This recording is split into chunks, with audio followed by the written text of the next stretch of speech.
Bah, pista yata dito ah. Naghahanda sa mga summer tong mga to.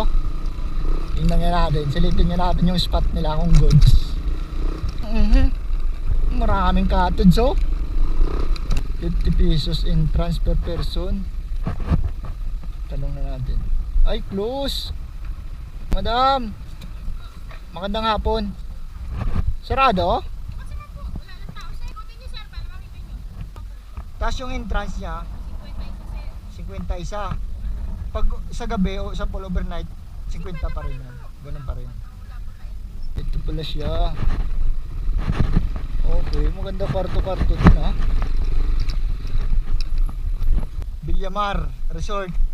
Yung mga ganito nila 400, 300. Yan, meron na yan. Yung mga ganito nilang pavilion 1.5 daw yan. Cottage nila. So ba, ay gustuhan sa taas na tulugan. Pwede ha. Oo. Pwede to. Mukhang nabili na yata yan din.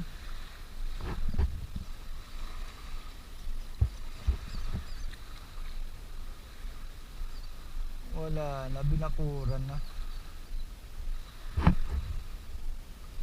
Tapos na. Tapos na yung pangin-hangin. Madam, salamat. Bounce na. Thank you Lord. Maraming salamat Lord.